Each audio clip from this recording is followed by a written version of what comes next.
کہتے ہیں کہ آسمان جو امانت کا بوجھ تھا اسے نہیں اٹھا سکا،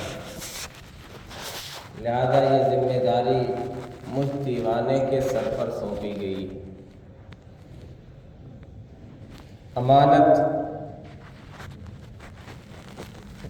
امانت کی پاسداری کرنا، امانت کا پاس و لحاظ کرنا، امانت میں خیانت نہ کرنا، یہ بڑی اعلیٰ صفت ہے، ایمانی صفت ہے۔ تمام مذاہب میں، ہر معاشرے میں، ہر طبقے میں اسے قدر کی نگاہ سے دیکھا جاتا ہے۔ امانت کسے کہتے ہیں؟ امانت کا مفہوم کیا ہے؟ عام طور پر امانت ہم یہ سمجھتے ہیں کہ کسی نے ہمارے پاس پیسہ رکھا، کوئی سامان رکھا، کوئی چیز رکھی، اب اسے بعینہ جس طرح رکھا تھا اسی طرح صحیح سلامت واپس کر دینا، ہم یہ سمجھتے ہیں کہ بس یہ امانت ہے، ہم نے امانت داری کا مظاہرہ کیا، امانت میں خیانت نہیں کی۔ اور اگر اس میں کچھ خرد برد کر دی، اسے لوٹانے سے انکار کر دیا، تو یہ سمجھا جاتا ہے یہ امانت میں خیانت ہے۔ لیکن امانت کے صرف یہ معنی نہیں، امانت کے دائرے کو ہم نے محدود کر دیا ہے اور سمیٹ دیا ہے اور بہت مختصر کر دیا ہے، جبکہ اپنے اندر یہ بڑا وسیع مفہوم رکھتا ہے، بہت گہرائی رکھتا ہے۔ امانت کے معنی ہوتے ہیں کسی پر بھروسہ کرنا، کسی نے کوئی چیز کسی کے حوالے کی، اس پر بھروسہ کر کے، کسی شخص نے کوئی چیز، کوئی عہدہ، کوئی منصب کسی کے حوالے کیا بھروسہ کر کے کہ یہ بہتر طریقے سے نبھائیں گے، ذمہ داری ان کے حوالے ہے، یہ ذمہ داری اچھی طرح ادا کریں گے، یہ سامان ان کے پاس رکھا گیا ہے، اسے محفوظ رکھیں گے اپنے پاس۔ تو کوئی بھی چیز ہو، کوئی بھی شے ہو، کوئی بھی عہدہ ہو، کوئی بھی منصب ہو، کوئی بھی ذمہ داری ہو، یہ کسی کے حوالے کی جائے، حوالے کرنے والا اس پر بھروسہ کر رہا ہے، اب اس پر کھرا اترنا، یہ ہے امانت داری۔ ہم سب سے ایک عہد لیا گیا جسے عہد الست کہا جاتا ہے۔ اللہ تعالیٰ نے عہد لیا تھا، الست بربکم، کیا میں تمہارا رب نہیں ہوں؟ سب نے بیک زبان کہا تھا بلا، کیوں نہیں، آپ ہمارے رب ہیں۔ تو وہاں ایک ذمہ داری دی گئی تھی، ایک کام ہمارے سپرد کیا گیا تھا، یہ ذمہ داری، یہ کام آسمانوں کے حوالے کیا گیا، وہ تیار نہیں ہوئے اس ذمہ داری کو لینے کے لیے، زمین کے حوالے کیا گیا، پہاڑوں کے حوالے کیا گیا، کوئی تیار نہیں ہوئے اس ذمہ داری کو اپنے کندھوں پر لینے کے لیے۔ کیا ذمہ داری؟ کہ تمہیں زندگی دی جائے گی، تمہارے سامنے دو راستے ہوں گے، انا ہدیناہ السبیل اما شاکرا و اما کفورا، دو راستے ہوں گے، سچائی کا راستہ ہوگا، غلط کا راستہ ہوگا، برائی کا راستہ ہوگا، ہدایت کا راستہ ہوگا، کفر کا راستہ ہوگا۔ سیدھے راستے پر چلو گے، ہدایت کے راستے پر چلو گے، سچائی کے راستے پر چلو گے، جنت تمہارے لیے ہے۔ غلط راستے پر چلو گے، برائی کا ارتکاب کرو گے، دوزخ تمہیں ملے گی۔ میرا سب کچھ جو وجود تمہیں دیا گیا ہے، زندگی دی گئی ہے، تمہارے اعضاء دیے گئے، یہ ساری چیزیں امانت ہے، اسے اس طرح استعمال کرو جس طرح رب کی مرضی ہے، جس طرح رب نے کہا ہے۔ اگر اس طرح استعمال کرو گے، رب راضی ہوگا، تمہارے لیے نعمتیں ہیں، انعامات ہیں۔ اس کے مرضی سے ہٹ کر کے استعمال کرو گے، مرضی کے خلاف استعمال کرو گے، پھر تمہارے لیے سزا ہے۔ یہ ایک امانت، ایک ذمہ داری ہمارے حوالے کی گئی، تو یہ ہم نے اٹھا لیا، انسان نے اسے اٹھا لیا۔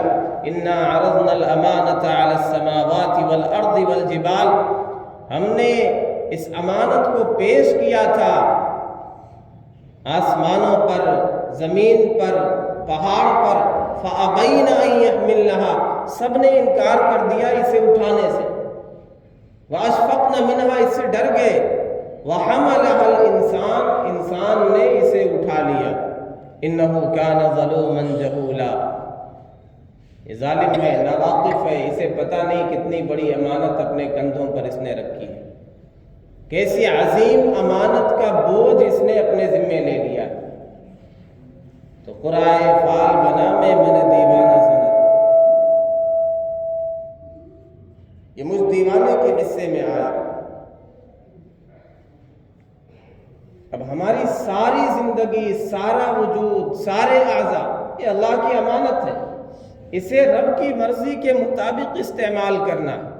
ہماری آنکھیں، رب نے کہا ہے کیا دیکھنا ہے، اگر اس کا غلط استعمال کرتے ہیں، نامحرم کو دیکھتے ہیں، غلط چیزوں پر نگاہ ڈالتے ہیں، غلط چیزیں دیکھتے ہیں، فلمیں دیکھتے ہیں، گناہ کی چیزیں دیکھتے ہیں، تو قرآن کہتا ہے یعلم خائنۃ الاعین وما تخفی الصدور، آنکھوں کی خیانت کو خدا جانتا ہے، یہ آنکھوں کی خیانت ہے، کانوں کی خیانت، غلط کان کا استعمال، زبان کی خیانت، جھوٹ بولنا، غیبت کرنا، بہتان تراشی کرنا، الزام لگانا، زبان کی خیانت ہے، اعضاء کی خیانت، ہر چیز کی خیانت۔ اعضاء کا صحیح استعمال یہ امانت ہے، اس کا غلط استعمال یہ خیانت ہے۔ ہم اپنے وجود کے، اپنے جسم کے مالک نہیں ہیں، ہمیں حوالے کیا گیا، یہ ساری چیزیں امانت کے طور پر دی گئی۔ یہی وجہ ہے کہ اسلام میں خودکشی حرام ہے۔ کوئی آ کر ہم سے یہ کہے کہ مجھے مار دو، یا میں یہ سمجھوں کہ خود کو ہلاک کر لوں، شریعت کہتی نہیں، حرام، تم اپنے اعضاء کے مالک نہیں ہو، اپنی جان کے مالک نہیں ہو، نہ کسی اور کے جان کے مالک ہو، وہ آ کر کے تم سے کہے مجھے مار دو، نہ وہ اپنی جان کا مالک ہے، نہ تم اس کے جان کے مالک ہو، لہذا خود کو مارنا بھی غلط ہے، دوسرے کو مارنا بھی غلط ہے۔ امانت کی اہمیت کا اندازہ اس سے لگا سکتے ہیں کہ نبی اکرم صلی اللہ علیہ وسلم نے پچھلی قوموں کے جا بجا واقعات سنائے کہ دیکھو پچھلی قوموں میں ایسے امانت دار لوگ تھے، خیانت سے بچنے والے تھے، کرپٹ لوگ نہیں تھے، ایسی شاندار امانت کا مظاہرہ کیا۔ چنانچہ آپ نے ارشاد فرمایا کہ ایک شخص کے پاس آیا، اس نے کہا مجھے قرض چاہیے، مجھے 1000 اشرفیاں چاہیے، 1000 دینار چاہیے۔ اس نے کہا کوئی گواہ پیش کرو، اس نے کہا میرے پاس کوئی گواہ نہیں، کفا باللہ شہیدا، اللہ سے بڑھ کر کے کون گواہ ہو، میں گواہی کے طور پر رب کو پیش کرتا ہوں۔ کہا چلو ٹھیک ہے، تمہارے پاس گواہ نہیں ہے، کوئی ذمہ دار، کوئی ضامن تو پیش کرو، اگر تم مکر گئے، تم نے دینے سے انکار کر دیا، کون ذمہ دار ہو؟ اس نے کہا کفا باللہ وکیلا، اللہ کافی ہے ضامن ہونے کے اعتبار سے، اللہ سے بڑھ کر کے ضامن کون؟ میں ضامن بھی اللہ کو بناتا ہوں۔ اس نے کہا ٹھیک ہے، تمہارا ایمانی لیول یہ ہے، اگر تم یہ کہتے ہو کہ رب کو گواہ بنا رہا ہوں، رب کو ذمہ دار بنا رہا ہوں، رب کو ضامن بنا رہا ہوں، میں بھی تیار ہوں، لے جاؤ 1000 اشرفیہ، فلاں وقت پر لا کر کے دے دینا۔ اس نے کہا ٹھیک ہے۔ اب یہ 1000 دینار اس کے حوالے ہو گیا، یہ لے کر کے چلا گیا، اس نے استعمال کیا، پھر جب لوٹانے کا وقت آیا تو اس نے کسی طرح انتظام کیا، پھر سفر پر نکلا، اس کے پاس آنے کے لیے نکلا، اس کا گھر دریا کے بھرے تھا، دیکھا کوئی کشتی موجود ہی نہیں ہے، کیسے پہنچے، کیسے وقت متعینہ پر قرضہ لوٹائے، یہ پریشان ہو گیا۔ ایک ترکیب سوجی، اس نے رب سے ہم کلامی کی، رب سے بات کی کہ یا اللہ میں نے تجھے گواہ بنایا تھا، تجھے ضامن بنایا تھا، اب میرے پاس کوئی طریقہ، کوئی ترکیب سمجھ میں نہیں آتی، کس طرح سے وقت متعین پر قرضہ لوٹاؤں، میں 1000 لے کر کے آ گیا ہوں، اب دریا ہے، یہاں پر کوئی کشتی نہیں ہے، کسی سواری کا انتظام نہیں، کیسے پہنچاؤں؟ یہ ترکیب سمجھ میں آئی کہ ایک لکڑی نظر آئی، اس لکڑی کو لیا، اس میں جو سوراخ تھا اس کے اندر 1000 دینار رکھ دیے اور اللہ کے حوالے کر کے کہہ دیا اللہ میں نے تجھے کفیل بھی بنایا تھا، ضامن بھی بنایا تھا، گواہ بھی بنایا تھا، تجھے امین بھی بناتا، اے میرے رب تو ہی پہنچائے گا اسے۔ اب ادھر یہ بندہ انتظار کر رہا کہ آج کے دن کا وعدہ تھا، انتظار کرتے کرتے کوئی بندہ نظر نہیں آیا، بالآخر وہ لکڑی سامنے نظر آ گئی۔ اس نے سوچا چلو یہ جلانے کے ہی کام آئے گی، لکڑی اٹھایا، لے کر کے گھر گیا، لکڑی کو دیکھا تو اس میں 1000 دینار اس کے مل گئے، اور اس میں ساتھ میں اس نے رقعہ اور پرچی بھی لکھ کر کے رکھ دیا تھا، حوالے کر دیا تھا کہ یہ فلاں وقت میں نے تم سے اتنا قرض لیا تھا، اللہ کو گواہ بنا کر کے، میں اللہ کو امین بنا کر کے میں دریا کے سپرد اس لکڑی کو کرتا ہوں، یہ تمہارے حوالے ہے۔ کچھ دنوں کے بعد پھر 1000 کا انتظام کر کے وہ بندہ پھر سے آ گیا، پتہ نہیں وہ امانت پہنچی کہ نہیں پہنچی، یہ قرض اس بندے کے پاس پہنچا کہ نہیں پہنچا۔ جب دوبارہ وہ بندہ پہنچا تو اس نے کہا یہ تمہارا قرض ہے 1000، فلاں فلاں عذر کی وجہ سے، کشتی نہ ملنے کی وجہ سے، سواری کا انتظام نہ ہونے کی وجہ سے میں فلاں تاریخ پر نہیں آ سکا تھا، اب یہ تمہارا قرضہ 1000۔ اس بندے نے کہا تم نے جس رب کو گواہ بنایا تھا، ضامن بنایا تھا، امین بنایا تھا، اس رب نے پہلے ہی میرے پاس وہ پہنچا دیا۔ دونوں امین تھے، دونوں کرپٹ نہیں تھے، دونوں کے دل میں خیانت نہیں تھی۔ پیارے آقا صلی اللہ علیہ وسلم نے یہ پچھلی قوم کا واقعہ سنایا کہ تمہیں تو ان سے زیادہ امانت دار ہونا چاہیے۔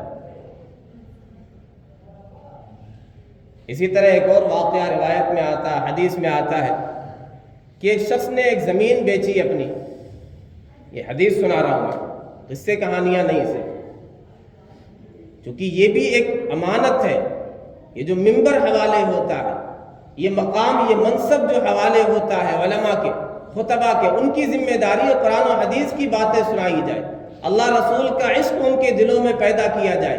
مقتدی امانت ہے، رعایا کی طرح، اللہ رسول کی محبت کو چھوڑ کر کے پیروں کی محبت سکھلائی جائے، اللہ اور رسول کا در چھوڑ کر کے کسی اور کے در پر لے کر کے جایا جائے، قرآن و حدیث کے علاوہ قصے کہانیاں سنائی جائے، یہ امانت میں خیانت ہوگی۔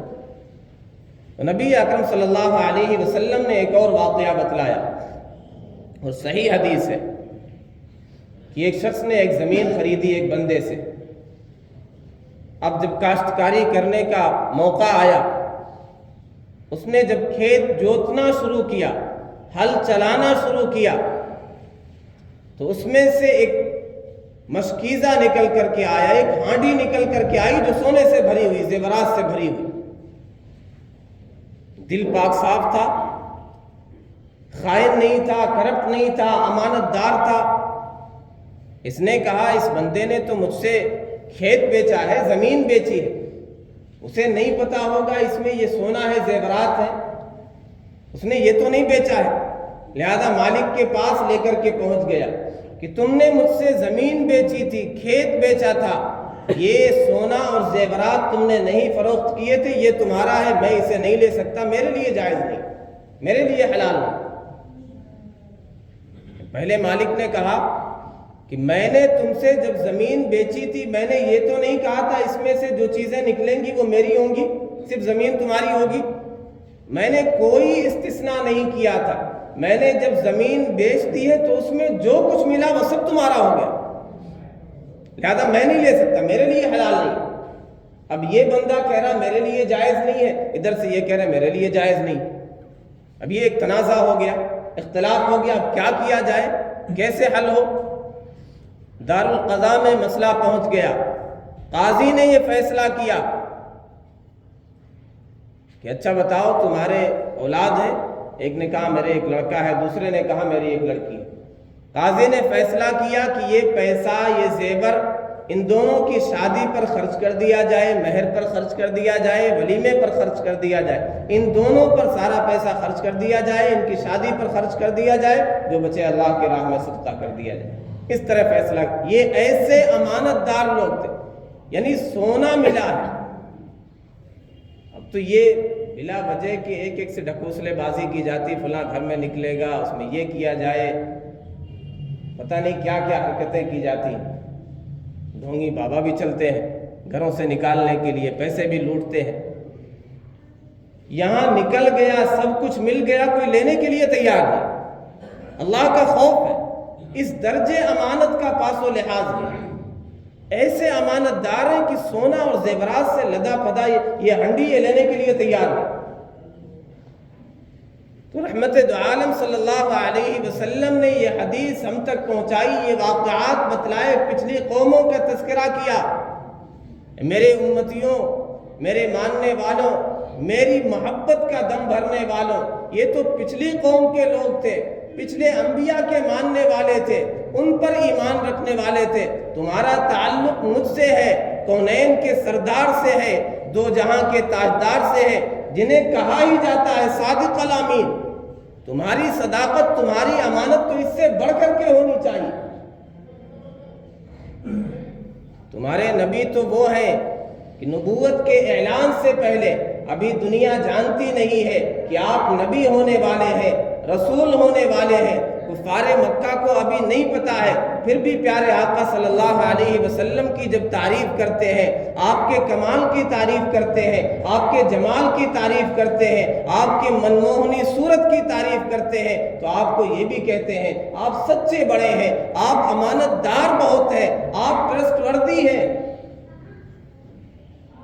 تم اس نبی کے ماننے والے ہو، اس نبی کے امتی ہو، تمہارے اندر تو امانت کوٹ کوٹ کر بھری ہونی چاہیے۔ لیکن بدقسمتی ہماری خیانت کا دور ہے، کرپشن کا دور ہے، ہر طبقے میں، ہر فیلڈ میں، جگہ جگہ، ہر معاشرے میں، ہر گلی میں خیانت سے لوگ بھرے پڑے، خائن لوگ ہیں، کرپٹ لوگ ہیں۔ آپ نے فرمایا تھا ایک دور ایسا آئے گا کہ کہا جائے گا فلاں محلے میں، فلاں قبیلے میں ایک بندہ ہے جو امانت دار۔ آج یہی ہو رہا، ہاں فلاں صاحب امانت دار ہے، فلاں دکاندار وہ امانت دار ہے، وہ صداقت کو ملحوظ رکھتے ہیں، وہ امانت کو ملحوظ رکھتے ہیں، وہ دھوکہ دڑی نہیں کرتے ہیں، وہ خیانت نہیں کرتے ہیں، وہ دو نمبری نہیں کرتے ہیں۔ فلاں دکاندار، فلاں تاجر، فلاں ڈاکٹر، فلاں ہاسپٹل، فلاں ادارہ، فلاں مدرسہ، گنے چنے نام آتے ہیں، یہ ٹھیک ہے، یہ ٹھیک ہے، یہاں کرپشن نہیں ہے، یہاں خیانت نہیں، یہاں ڈھکوسلے بازی نہیں۔ اور دعویٰ ہے پیارے آقا صلی اللہ علیہ وسلم کے ماننے والے۔ رحمت دو عالم صلی اللہ علیہ وسلم نے ہجرت کے موقع پر یہاں کفار مکہ خون کے پیاسے ہیں، قتل کرنا چاہتے ہیں، وطن سے نکالنا چاہتے ہیں۔ آپ نے اس موقع پر بھی سیدنا علی رضی اللہ تعالیٰ عنہ کو کہا تمہیں یہاں ٹھہرنا ہے، جب تک سب کی امانتیں سب کے حوالے نہ ہو جائے، یہاں سے تمہیں نکل کر کے مدینہ نہیں آنا۔ سیدنا علی رضی اللہ تعالیٰ عنہ وہاں پر رہے اور اعلان کیا کرتے تھے یہ فلاں امانت ہے، یہ کس کی ہے، یہ کس کی ہے، یہ لے لے۔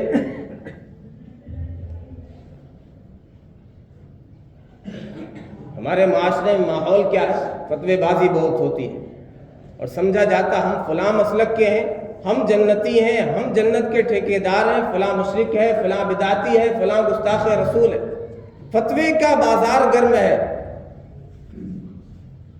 ایک فتویٰ ہم دیتے ہیں، مولوی دیتے ہیں، مفتی دیتے ہیں، ایک فتویٰ پیارے آقا صلی اللہ علیہ وسلم کا۔ کون دیندار ہے، کون جنت کا حقدار ہے، پیارے آقا صلی اللہ علیہ وسلم بہتر فیصلہ کریں گے۔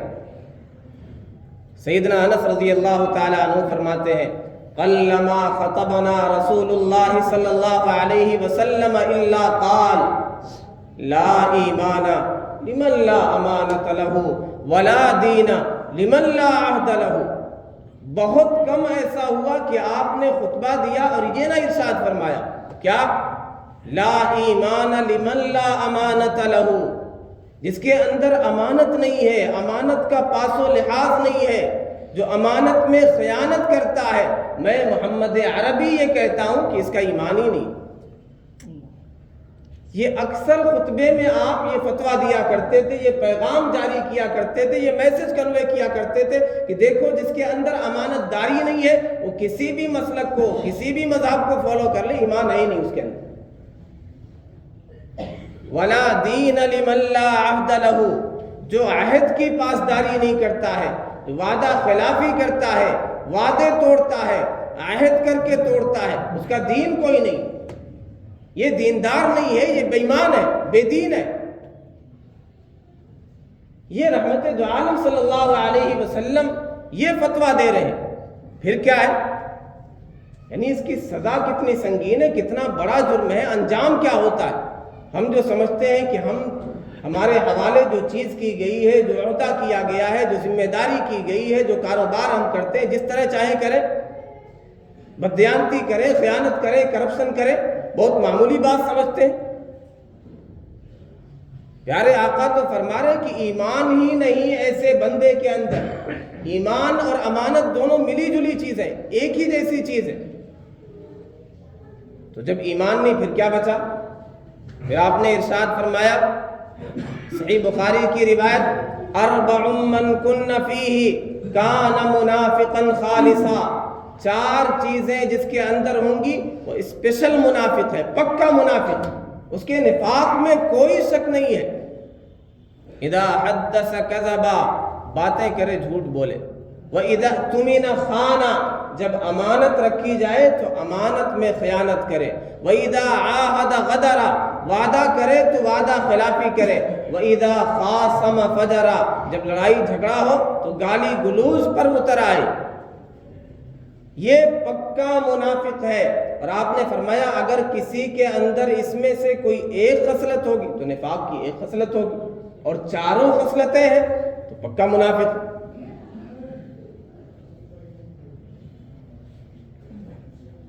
اور ہم نے بڑا محدود کر دیا امانت کو۔ جیسا کہ میں نے بتلایا امانت کا مطلب کیا ہوتا ہے، کسی نے بھروسہ کر کے کوئی چیز آپ کے حوالے کی، کوئی ذمہ داری آپ کے حوالے کی، اسے آپ نے ٹھیک سے ادا نہیں کیا، یہ خیانت ہے۔ چنانچہ علماء یہ کہتے ہیں سرکاری چیزیں یہ بھی امانت ہے، ہم بسوں پر سفر کرتے ہیں یہ بھی امانت، اسے گندا کرتے ہیں یہ خیانت کر رہے ہیں، ٹکٹ نہیں لیتے خیانت کر رہے ہیں۔ حکیم الامت مولانا اشرف علی تھانوی رحمۃ اللہ علیہ کا مشہور واقعہ ہے، وہ سفر کر رہے تھے، ساتھ میں کچھ گنا یا کوئی سامان لیے تھے، اب اسے تولانے کے لیے، وزن کرانے کے لیے پریشان ہے کہ نہیں اس کا بھی ساتھ میں وزن ہونا چاہیے، اس کا بھی پیسہ میں حوالے کرنا چاہتا ہوں۔ اب وہ ٹی سی حضرت کا جاننے والا تھا، معتقد تھا، کہا کہ آپ کو پریشان ہونے کی ضرورت نہیں ہے، کوئی کچھ نہیں کہے گا، آپ کہاں تک جائیں گے؟ حضرت نے کہا مجھے بہت آگے جانا ہے، کہا آگے میں اگلے ٹی سی سے کہہ دوں گا، کہا مجھے اور آگے جانا ہے، کہا اس کے لیے پریشان ہونے کی ضرورت نہیں، میں انتظام کر دوں گا، کہا بہت آگے جانا ہے، مجھے قبر میں جانا ہے، رب کے سامنے حساب دینا ہے، کھڑا ہونا ہے، وہاں کون جائے گا؟ فقہاء نے، علماء نے یہاں تک لکھا ہے کہ اگر کوئی اپنے گھر کا پرنالہ سڑک کی طرف کرتا ہے، حالانکہ وہ فضا میں لٹکا ہے، فرمایا وہ فضا، وہ حصہ اس کی ملکیت نہیں، لہذا یہ بھی جائز نہیں ہے۔ تو کیا کیا لوگ سڑکوں پر بنا لیتے ہیں، گھر کی سیڑھیاں سڑکوں پر بنا لی، شامیانے لگا لیے، چھجے لگا لیے، پرنالے لگا لیے، کوئی پرواہ نہیں ہے۔ کتنا بڑا جرم ہو رہا ہے، یہ امانت میں خیانت ہو رہی ہے۔ بڑا مشہور واقعہ ہے سیدنا عمر رضی اللہ تعالیٰ عنہ کے دور کا۔ ایک دن نکلے، دیکھا مسجد نبوی کے سامنے ایک پرنالہ ہے، سیدنا عباس آپ صلی اللہ علیہ وسلم کے چچا، تو نگاہ پڑی، فرمایا کس کا پرنالہ ہے، یہ مسجد کے صحن میں آ رہا ہے، اسے فوراً ہٹا دیا جائے، توڑ دیا جائے۔ چنانچہ ہٹا دیا گیا۔ بعد میں سیدنا عباس رضی اللہ تعالیٰ عنہ آئے، انہوں نے کہا کہ نبی اکرم صلی اللہ علیہ وسلم نے اجازت دی تھی۔ جب یہ پتہ چلا کہ پیارے آقا نے اجازت دی تھی، لہذا وہ چیز جائز ہے، وہ غلط نہیں ہو سکتی ہے۔ اب سیدنا عمر نے کہا ایسا ہے، چلیے آپ فوراً وہاں پر گئے اور رکوع میں چلے گئے، جھک گئے اور کہا میرے اوپر کھڑے ہو کر کے آپ اپنے ہاتھ سے پرنالہ درست کریں، میری مجال جسے نبی نے جائز کر دیا، نبی نے جس کی اجازت دے دی، میں اسے ہٹا دوں، توڑوا دوں؟ فرمایا نہیں، آپ پریشان نہ ہو، میں ٹھیک کروا لوں گا۔ کہا نہیں، میرے اوپر کھڑے ہو کر کے، آپ کو چڑھ کر کے، سوار ہو کر کے اسے ابھی ٹھیک کرنا۔ تو بتلانا یہ ہے کہ سیدنا عمر نے ایک موقع پر سمجھا کہ یہ ٹھیک نہیں ہے، وہ کسی کا بھی ہو۔ جب یہ پتا چلا نبی نے اجازت دی تھی تو معلوم ہوا کہ یہ جائز ہے۔ بہرحال فقہا یہ مسئلہ بیان کرتے ہیں، سڑک کی طرف پر نالا کرنا اگرچہ وہ فضا میں لٹکا ہوا، یہ صحیح نہیں، جائز نہیں۔ اور ہم کیا کچھ سڑک پر بنا لیتے ہیں، کتنا قبضہ کر لیتے ہیں، جہاں چاہا سڑک کو کھود دیا، جہاں چاہا گاڑی کھڑی کر دی، جہاں چاہا کوڑا پھینک دیا، جہاں چاہا کھدائی شروع کر دی، جہاں چاہا نل بنانا شروع کر، جو مرضی کرتے رہتے۔ یہ نہیں سمجھتے یہ بھی امانت میں خیانت ہے۔ بڑا وسیع مفہوم، المجالس بالامن، مجلسیں امانت ہوتی۔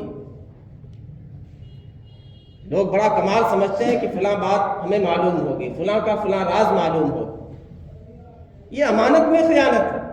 میاں بیوی کے حوالے سے سنن ابی داؤد کی روایت ہے، بدترین امانت میں خیانت یہ ہے کہ زوجین آپس میں ملاقات کریں، راز کی باتیں، ثم یفضی سرہا، پھر یہ اس کے راز شیئر کرے اپنے دوستوں سے اور وہ اس کے راز شیئر کرے اپنے سہیلیوں سے۔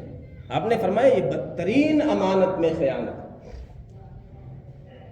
اور حدیث قدسی ہے، اللہ تعالیٰ فرماتا ہے کہ جو امانت میں خیانت کرنے والے ہیں ان کے لیے مدعی میں بن کر کے آؤں گا، میں کھڑا ہوں گا ان کے خلاف۔ انہوں نے امانت میں خیانت کی ہے، میں مدعی بن کر کے آؤں گا۔ اور جس کے لیے رب مدعی بن کر کے آئے کیسے بچ سکتا؟ اس کی ہلاکت طے ہے۔ فرمایا اسی طرح وہ مالک جس نے مزدور رکھا، اس نے محنت کی، اس نے کام کیا، جب پیسہ دینے کی باری آئی پیسہ مانگ لیا، پیسہ نہیں دیا، تو رب فرماتا ہے میں اس کا مدعی بن کر کے آؤں گا۔ اس کے لیے کوئی مدعی نہیں ہوگا، میں مدعی بن کر کے آؤں گا۔ اللہ تعالیٰ فرماتا ہے ان اللہ لا یہدی کید الخائنین، اللہ خیانت کرنے والوں کی تدبیروں کو کامیاب نہیں ہونے دیتا۔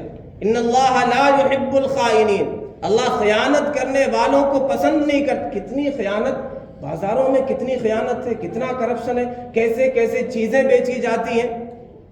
لوگ خریدنے جاتے ہیں دکاندار کے پاس، ریٹ کوئی اور بنوا لیتے ہیں، پرچی بنواتے ہیں، الگ سے ڈسکاؤنٹ بھی لے لیتے ہیں، پھر جب گاہک سے بیچتے ہیں تو کہتے ہیں اتنے کا ملا، حالانکہ ڈسکاؤنٹ اپنا الگ لیا ہے، پرچی الگ سے بنوا لی ہے، ریٹ اس پر سے الگ لکھوا لیا۔ یہ خیانت ہے، امانت، یہ کرپشن ہے۔ پہلے یہ ہوتا تھا کہ اصل کی نقل بنتی تھی، اب نقل کی نقل بنتی۔ ایک ہی چیز ہے، ایک ہی مال ہے، ایک ہی شے ہے، اب اسے امانت میں خیانت کرنے کے لیے، دھوکہ دڑی کے لیے، اب وہ گاہک آیا ہے زیادہ پیسہ وصول کرنے کے لیے، چیز ایک ہی ہے، اس پہ لیبل لگا لیا گیا، یہ UK کا بنا ہوا، یہ چائنا کا بنا ہوا، یہ فلاں جگہ کا بنا ہوا، چیز ایک ہی ہے لیکن لیبل الگ الگ لگا دیا جاتا ہے الو بنانے کے لیے، بیوقوف بنانے کے لیے۔ اب UK کی بنی ہوئی چیز ہے لہذا ریٹ، حالانکہ پتہ ایک ہی چیز، باقاعدہ لوگ خود کرتے ہیں اور ایسے ایسے ٹرک بھی استعمال کرتے ہیں، میڈ ایز چائنا۔ اب وہ عام آدمی تو نہیں سمجھے گا میڈ ایز چائنا یا میڈ ان چائنا، اس نے لکھ دیا ہے بیوقوف بنانا، تو اس کے ذریعے سے پیسے اینٹ رہے۔ استعمال شدہ چیزیں اسے پھر سے پینٹنگ کر کے پھر سے نیا بنا کر کے پیش کیا جا رہا، خریدنے والا تو یہ سمجھ رہا کہ نئی چیز ہے۔ گاڑیوں میں ہوتا ہے پرزے اس کے پرانے لگا دیے گئے، پرنٹ کر دیا گیا، لوگ یہ سمجھتے ہیں کہ نئی چیز ہے۔ یہ ساری چیزیں بڑا وسیع مفہوم ہے امانت میں خیانت کا۔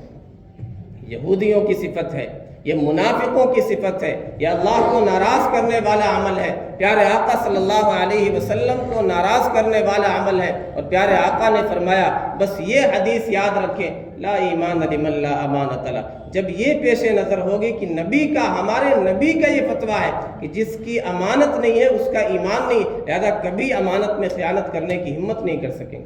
اللہ ہم سب کو امانت میں خیانت سے محفوظ فرمائے، امانت داری کا پاس و لحاظ کرنے کی توفیق عطا فرمائے۔ وآخر دعوانا الحمد للہ رب العالمین۔